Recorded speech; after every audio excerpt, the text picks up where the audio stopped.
बंदी छोड़ सतगुरु रामपाल जी महाराज जी की जय हो। परमपिता परमेश्वर जी की आप सभी प्यारी आत्माओं को, जो दास के साथ में तीन चार जो ग्रुप बने हुए हैं, साध संगति 1 2 3 और ज्ञानाधारी आत्माएं, इन ग्रुप में आप जितनी भी आत्माएं जुड़ी हैं, आप सभी को दास की तरफ से हाथ जोड़ के सत्संग। पुण्यात्माओं, दास ने सभी ग्रुपों में जो सेटिंग में एक ऑप्शन आता है कि केवल ग्रुप का एडमिन ही संदेश भेज सकता है, दास ने उसको एक्टिव कर दिया है। मतलब आज के बाद आप में से कोई भी भगत भाई बहन एडमिन के अलावा ग्रुप में संदेश नहीं भेज पाएगा। आप जी केवल संदेशों को देख सकते हैं, सुन सकते हैं, पढ़ सकते हैं। और ये परमात्मा की प्रेरणा से दास ने इसलिए किया है क्योंकि हम सब जीव हैं और बहुत समय लग जाता है परमात्मा के ज्ञान को समझने में, परमात्मा की विचारधारा को जानने में, और किस लिए परमात्मा आए हैं, क्या वो हमसे चाहते हैं, इन सब बातों को गहराई से जानने में। क्योंकि हम जीव हैं, हमें बहुत वक्त लग जाता है। खाली गुरुजी को परमात्मा कहना, खाली गुरुजी का जन्मदिन ना मनाकर उनका प्रगट दिवस मनाना और अपने आप को सत्सेवक कहना, खाली यही एक पहचान नहीं है कि हम बहुत अच्छे भगत हैं और हमने परमात्मा को समझ लिया, हमने उनके ज्ञान को समझ लिया।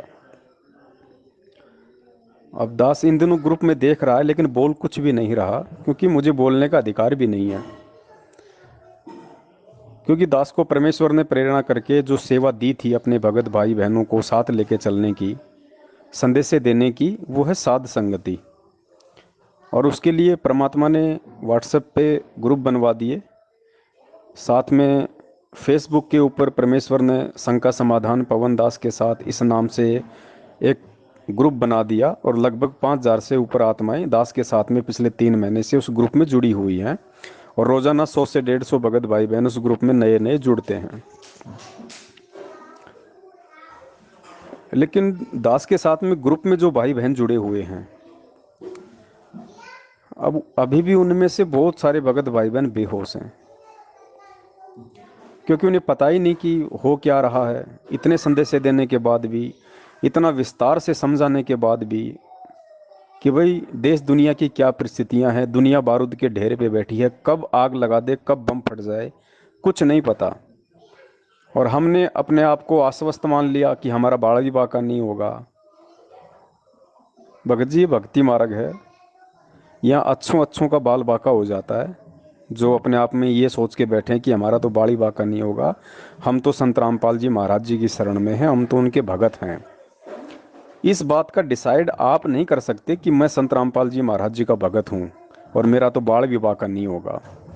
इस बात का डिसाइड अध्यात्म करेगा, परमात्मा की मर्यादाएं करेंगी, परमेश्वर का विधान करेगा, संविधान करेगा। हम दिन में कितनी बार परमात्मा का विधान तोड़ते हैं, उनके नियम तोड़ते हैं, उनका संविधान तोड़ते हैं, हमें इस चीज़ का आभास तक नहीं है। और हम खाली गले में लॉकेट पहन के, हाथ में रक्षा सूत्र पहन के, सुबह शाम दोपहर की आरती करके या मंत्र हो जाएं तो वो करके अपने आप को निश्चित माने बैठे हैं कि मेरा बाल विवाह का नहीं होगा। पुण्यात्माओं, ऐसा नहीं है। 2014 बरवाला कांड के समय जितने लोग मरे थे, घायल हुए थे, वो भी यही सोच रहे थे कि हमारा तो बाल विवाह का नहीं होगा, पीठ पीछे परमात्मा बैठा हुआ है। और 2014 से लेके आज 2021 तक तकरीबन, ज़्यादा भी नहीं तो दास एक आपको आइडिया बता रहा है, आप लोगों को नहीं पता लेकिन दास आपको बता रहा है कि इन 7 वर्षों में, ज़्यादा भी नहीं तो कम से कम 500 से ऊपर भगत भाई बहन अकाल मौत मर चुके हैं। वो भी यही मान के बैठे थे कि हम तो गुरुजी की शरण में हैं, हमारा तो बाड़ी बाका नहीं होगा। वो नामदान केंद्रों पे भी रेगुलर जाते रहते थे, महीने में एक एक या दो दो बार नाम भी शुद्ध करवाते रहते थे, तारीखों पे भी जाते रहते थे। सारनाम भी ले लिया था उन्होंने, किसी ने सतनाम ले रखा था, किसी के पास प्रथम नाम था। दान धर्म भी खूब कर रहे थे मैनेजमेंट को। और वो भी यही सोच रहे थे कि हमारा तो बाड़ी बाका नहीं होगा। लेकिन किस तरीके से बाड़ बाका हुआ आप लोगों को अच्छे से पता है। नेपाल की बहन आई, इसार की तारीख पे सुबह मटका चौक पे वो फांसी लगी हुई मिली। उसने भी यही सोचा था कि मैं तो भगवान की शरण में हूँ, मैं तो परमात्मा के दर्शन करने हिसार जा रही हूँ।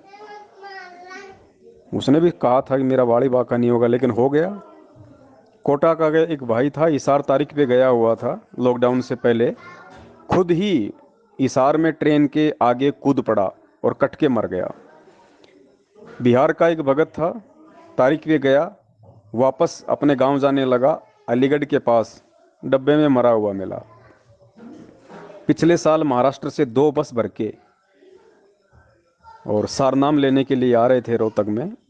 सुबह 3 बजे राजस्थान के नागौर में आगे काला सांड आ गया, ड्राइवर की झपकी लगी, क्या हुआ, और बस पेड़ से जा टकराई, भीषण एक्सीडेंट हुआ। 13 भक्तों की अकाल मौत हुई, जिनमें भगत और भक्तमती दोनों शामिल थे। 3 की तो गर्दन धड़ से अलग हो गई। और भी बहुत सारे भाई बहन हैं, सारनामी हैं, पंजाब के थे, हेमंत कुमार थे, और उन्होंने जहर पिया, मरे। और भी बहुत सारे भाई बहन हैं जो मर लिए अकाल मौत। तो वो भी यही सोच रहे थे कि भाई हमारा तो बाड़ी बाका नहीं होगा, हम तो गुरुजी की शरण में हैं। लेकिन आप गुरुजी की शरण में है या नहीं है, मैं गुरुजी की शरण में हूँ या नहीं हूँ, इसका डिसाइड मैं नहीं कर सकता, आप नहीं कर सकते। इसका डिसाइड परमात्मा का संविधान करेगा कि कौन भगत परमेश्वर के विधान अनुसार चल रहा है और कौन खाली विधान का ढोल बजा के और अपनी मनमानियों के हिसाब से चल रहा है। परमेश्वर हमें भगत बनाने आए हैं, और जब तक हम भगत नहीं बनेंगे तो हम परमात्मा के संविधान के अंतर्गत नहीं हैं। ये तो एक बेसिक फाउंडेशन है। भक्ति करनी है तो सबसे पहले भगत बनना पड़ेगा। सतलोक बहुत दूर की बात है, अभी सोचना मूर्खता होगी, क्योंकि सतलोक इतना आसान नहीं है। सतलोक जाना जितना आसान हमें लग रहा है, उस हिसाब से उतना ही टेढ़ा है। अगर इतना ही आसान होता तो अरबों खरबों, गिनती नहीं, दास तो एक आइडिया बता रहा है, अरबों खरबों युगों तक हम यहाँ गधे कुत्ते सूअर बन रहे हैं। क्या परमात्मा हमें पहली बार मिले? हमेशा परमात्मा मिलते हैं। खुद मालिक की वाणी है कि साधु सेती मस्करी, चोरा नाल खुशाल, मल अखड़ा जीतेंगे युगन युगन के माल। यहाँ युगन युगन शब्द परमेश्वर ने प्रयोग किया है। तो हम युगों युगों से इस कलयुग में भी परमात्मा की शरण में आ रहे हैं। हम अपने आप में ज्ञानी भी बनते हैं, बहुत बड़े चतुर भी बनते हैं, और हम सोचते हैं कि अब की बार तो बेड़ा पार हो ही जाएगा, लेकिन रह जाते हैं, क्योंकि हम भगत नहीं बनते, हम चतुर पहले बनते हैं। और भगत के 5 लक्षण बताए श्री परमात्मा ने: शील, संतोष, विवेक, दया, अक्षमा। और इन पांचों में से मैं भी आ गया, आप भी आ गए। मुझे नहीं लगता कि हमारे अंदर वो गुण होंगे। चलो 70% की तो हम बात नहीं करते, वो तो खुद कॉल एजेंट सतलोक आश्रम मैनेजमेंट हरियाणा के पीछे लग के बुरी तरह से बेहोश हैं। आज भी उन्हें होश नहीं आ रहा, और होश उन्हें आएगा भी नहीं जब तक उनकी कमर नहीं टूट लेगी। हम उनकी बात नहीं करते, क्योंकि 2014 से 2020 तक पूरी संगत की परीक्षा थी। वो 70% लोग फेल हो चुके हैं, जिनको पिछले 6 साल से समझाते समझाते हमारे कान बहरे हो गए, हमारी आंखों से धुंधलापन छा गया, हमारी उंगलियां घिस चुकी हैं इस मोबाइल पे चलाते चलाते, वीडियो बनाते बनाते। 6 साल बहुत होते हैं किसी भी आदमी को समझाने के लिए। 6 साल से अगर किसी गधे को भी पर्टिकुलर आप अगर कोई एक सब्जेक्ट पढ़ाओ, कोई एक बात उसको पढ़ाओ, तो वो भी पढ़ जाएगा, वो भी एक्यूरेट 6 साल में उसको जो ज्ञान दिया गया है, जो समझाया गया है, उसी अनुसार अपना काम करेगा। लेकिन परमेश्वर से तत्व ज्ञान लेकर भी 6 साल से भगत लोग नहीं समझ पाए, सही गलत का निर्णय नहीं कर पाए। वो 70% लोग उस गधे से भी गए गुजरे हैं, जो आज भी सतलोक आश्रम मैनेजमेंट हरियाणा के पीछे चल रहे हैं। नामदान केंद्रों पे जाते हैं, उनको दान धर्म ज्योति पाठ का पैसा देते हैं, लॉकडाउन खत्म होते फिर से तारीखों पे जाने की सोच बैठे हैं। उनकी तो हम बात ही नहीं करते। अब 2021 से 2024 का जो पीरियड है, ये पीरियड उन 30% भक्तों की परीक्षा का है, जो अपने आप को सतसेवक कहते हैं, जिन्होंने ज्ञान आधार से काफ़ी कुछ हद तक अपने आप को सतलोक आश्रम मैनेजमेंट हरियाणा और उनके पीछे लगे हुए लोगों में थोड़ा बहुत डिफरेंस दिखाया है कि भाई हम थोड़ा बहुत गुरुजी के ज्ञान आधार से चल रहे हैं, और हम परमेश्वर को परमेश्वर मानते हैं। हम उनका जन्मदिन नहीं मनाएंगे, क्योंकि मालिक की वाणी के अनुसार सतगुरु का जन्मदिन नहीं मनाया जाता। सतगुरु खुद परमात्मा होता है कि ना सतगुरु जननी जने जाके माँ ना बाप, पिंड भ्रमण से रहित है ना वहाँ तीनों ताप। या तो हम गुरु जी को सतगुरु कहना छोड़ दें, और अगर सतगुरु नहीं कहना छोड़ सकते तो फिर हम उनका जन्मदिन नहीं मना सकते। परमात्मा प्रकट ही होते हैं, लीला वो कुछ भी कर सकते हैं, ये जीव स्तर के बाहर की बात है। तो काफ़ी कुछ 30% भक्तों ने मैनेजमेंट और उनके पीछे लगे हुए लोगों से डिफरेंशिएट किया, अपने आप को भिन्न दिखलाया, उनको हम सतसेवक कहते हैं। लेकिन अब जो 30% सतसेवक हैं, उनमें से भी कितने हैं जो 2024 तक सुरक्षित रह पाएंगे भक्ति मार्ग पे, अपना बचाव कर पाएंगे? क्योंकि खाली परमात्मा परमात्मा कहने से ही बात नहीं बनती है। हम दास तो हम सब अपने नाम के आगे लगाते हैं, भगत तो हम सब एक दूसरे को कहते हैं, लेकिन कभी सोचिए, क्या हम भगत हैं? क्या वो दास वाले लक्षण हमारे अंदर हैं? आज इन ग्रुपों में कोई भी अगर कोई किसी को कोई बात कह देता है या कोई कुछ लिख के भेज देता है, तो पहली बात तो अगर कोई भाई कुछ लिख के भेज रहा है तो उसके निजी विचार हैं। उसने जितना परमेश्वर के ज्ञान को समझा है उस आधार से उसने अपने विचार पोस्टर, ऑडियो या वीडियो के माध्यम से उसने ग्रुप में डाल के अपने विचार व्यक्त कर दिए। अब बाकी लोग उसकी पूंछ पकड़ लेते हैं, उसका बतंगड़ बना लेते हैं। जबकि होना ये चाहिए कि भाई आप किसी भी चीज़ को देख रहे हो और किसी भी व्यक्ति ने अपने बुद्धि स्तर से अगर कोई चीज़ ग्रुप में डाल दी है, तो आप लोगों का फर्ज है उनको प्रेम से समझाने का। वो माने तो ठीक, ना माने तो ठीक, दोबारा आप बोलने के अधिकारी नहीं है। लेकिन किसी ने कुछ डाल दिया और आपने जल्दबाजी में उस पर कमेंट्स कर दिया, फिर सामने वाला भी हार नहीं मानता, क्योंकि भाई ये अहंकार है, ये अभिमान है, लगता है हमारी बेइज्जती हो गई। क्योंकि हम सब जीव हैं, ये दास किसी व्यक्ति विशेष को टारगेट करके नहीं बोल रहा है, क्योंकि मुझे पता है कि अभी इतनी सहनशीलता ना मेरे अंदर है ना आप लोगों के अंदर है। फिर उसको भी सहन नहीं होता, वो भी दो बातें बढ़ा चढ़ा के फिर बोलता है। फिर उसको सहन नहीं होता, फिर वो भी दो बातें बढ़ा चढ़ा के बोलेगा कि मैं इसके ऊपर हावी रहूं, मैं नीचे ना गिर जाऊं। तो भगत जी, ये तो एक दूसरे का समय बर्बाद करना, सांसें बर्बाद करना, और एंड में मतलब कोई निकलना नहीं उन सब बातों का। तो बताइए हमारे अंदर वो संतोष कहाँ है, धैर्य कहाँ है? पहली बात तो आप किसी कोई कुछ भी भेजे भाई, चाहे कोई ग्रुप में नंगा वीडियो भेज दे, नंगी फोटो भेज दे, आप क्यों टेंशन ले रहे हो? आप क्यों चिंतित हो रहे हो? आप अपने आप को संभाल के रखो भाई। उसने भेज दिया, उसको जितना ज्ञान था, परमेश्वर कहते हैं जिसकी जितनी बुद्धि उतना दे बताए, उसका बुरा मत मानियो, वो अधिक कहाँ से लाए। जितना उसके पास में था, उसके भेजे में था, उसने अपने विचार व्यक्त कर दिए। अब अगर आप उसके विचारों से असहमत हैं, सहमत नहीं हैं, तो आपका फर्ज ये बनता है कि आप उसको प्रेम से समझाएं। आप उसके ऊपर गुस्सा करने के अधिकारी नहीं हैं, क्योंकि आप उसके बाप नहीं भाई। आप उनको प्रेम से समझा सकते हैं कि भगत जी आपने जो किया ये परमेश्वर के ज्ञान आधार से ठीक नहीं है, बाकी आपकी मर्जी, बस इतना कह के आप छोड़ दीजिए। उसके बाद ही वो क्या जवाब देता है, क्या जवाब नहीं देता है, उसके बाद भी अगर आप रिएक्ट करते हो तो ये कहीं ना कहीं सामने वाले का अहंकार है। और हमें बुरा मानना नहीं चाहिए भाई, ये ग्रुप में ठीक है, कोई जो मर्जी डाले, हमें क्या लेना देना उससे। अगर आप ग्रुप एडमिन है तो आपको अच्छा नहीं लगता तो आप उसको रिमूव कर दीजिए।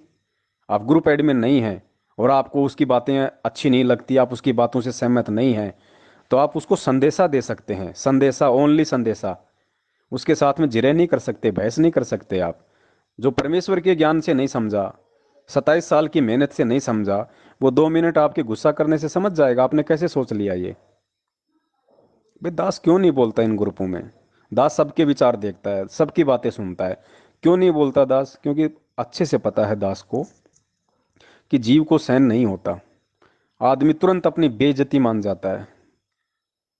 ठीक है, सामने नहीं बोलेगा, लेकिन अंदर से वो वैर पाल लेता है, ईर्ष्या भाव पाल लेता है अपने अंदर। तो भाई मैं दोषी क्यों बनूं किसी को बोल के? भाड़ में जाए सामने वाला। परमेश्वर कहते हैं कबीरा तेरी झोपड़ी गलकटियन के पास, जो करेगा सो भरेगा, तू क्यों भया उदास। कोई ग्रुप में जहर खा रहा है तो वो मरेगा ना, मुझे क्या ऑब्जेक्शन है? दास तो ये कह सकता भैया जहर है, जरा ध्यान से, बस। उसके बाद वो कहे नहीं नहीं जहर नहीं, ये दूध है, तो मैं ये भी नहीं कहूँगा कि ठीक है भाई दूध है तो पी ले। मुझे फिर बोलने का अधिकार ही नहीं है। जिसने मेरे कमेंट्स के ऊपर विचार ही नहीं किया, तो फिर मैं बोलने का भी अधिकारी नहीं हूँ। तो इसलिए दास सभी भाई बहनों को ग्रुपों से म्यूट कर रहा है। आप केवल सुन सकते हैं, आप केवल देख सकते हैं, आप कुछ बोल नहीं सकते, आप कुछ भेज नहीं सकते, क्योंकि भेजने के लायक है नहीं अब।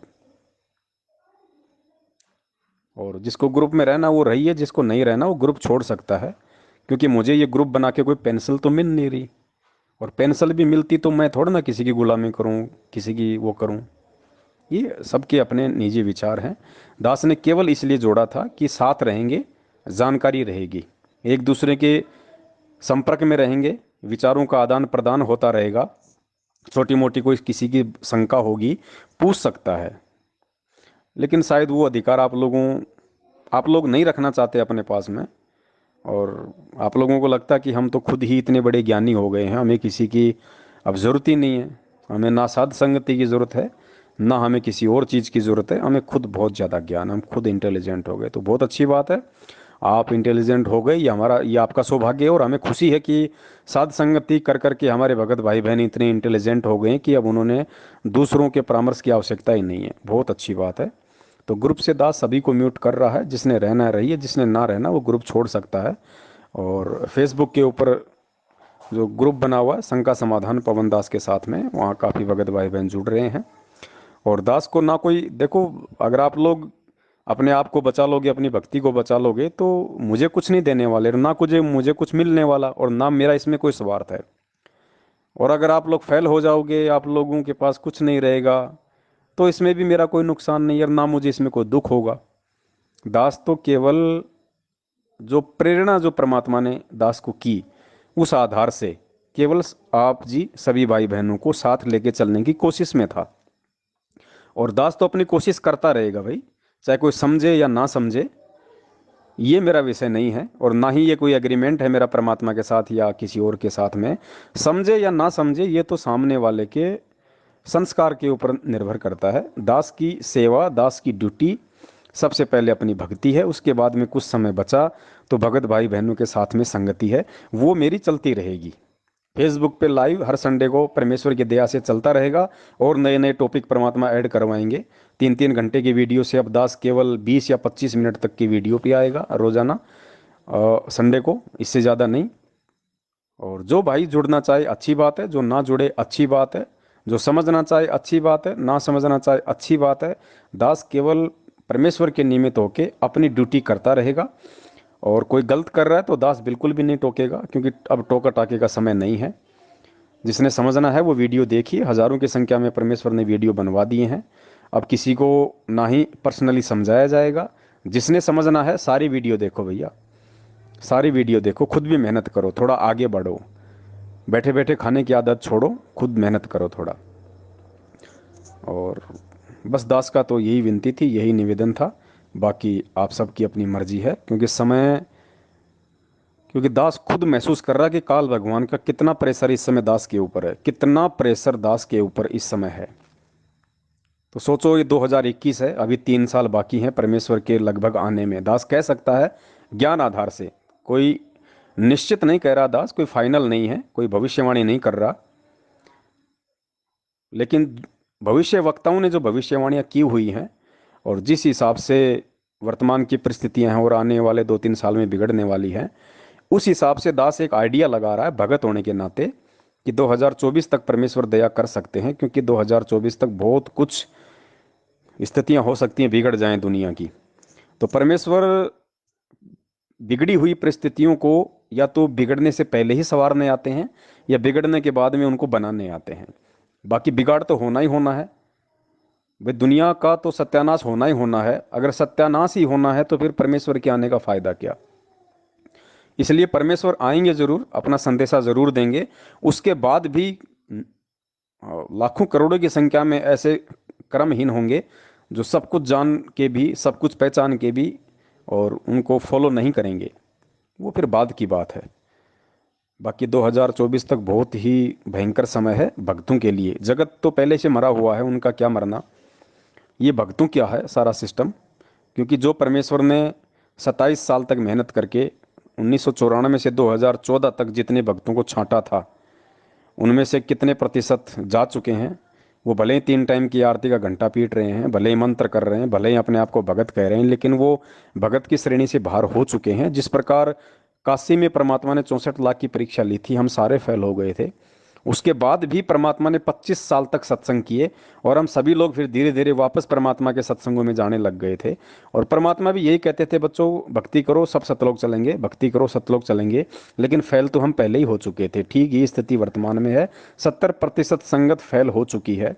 जो जो व्यक्ति ये ऑडियो सुने, जो जो व्यक्ति आज भी सतलोक आश्रम मैनेजमेंट हरियाणा से सवाल पूछने की हिम्मत नहीं कर पाता है, या उन्हीं के विचारों पे चलता है, उन्हीं पीले पर्चों के आधार पे चलता है, ऑडियो को सत्य मानता है, और दान धर्म ज्योति पाठ का पैसा उन लोगों को देता है, और इनके जितने भी आश्रम बने हुए वहाँ पे जाता है, और इनके कोऑर्डिनेटरों के संपर्क में है, तो समझ लीजिए वो 70% में है, और वो व्यक्ति फेल हो चुका है। वो भले ही अपने आप को भगत कहे, जब तक उसके संस्कार हैं, उसकी बैटरी है, तब तक वो अपने आप को सुरक्षित महसूस करे। लेकिन आगे उसकी भक्ति नहीं है, जब तक परमेश्वर दोबारा से दया ना करे। बाकी 30% भाई अभी भयंकर दौर से गुजरना बाकी है। ये 30% ही की परीक्षा है 2021 से 2024। और जब परीक्षा होती है तो परीक्षा होती है छटनी करने के लिए। तो छटनी तो होगी, इसमें कोई दो राय नहीं है। 5-10% भी बच जाएं तो बहुत एक खुश नसीब होगी उन आत्माओं का। दास भी अपनी पुख्ता नहीं कह सकता, क्योंकि ये भक्ति मार्ग है। कोई अपने आप को यहाँ पे ये ना कहे कि भाई मैं तो बहुत बड़ा भगत हूँ, मैं तो बच जाऊँगा। यहाँ काल का लोक है, हम सब यहाँ पे अंडर ट्रीटमेंट हैं।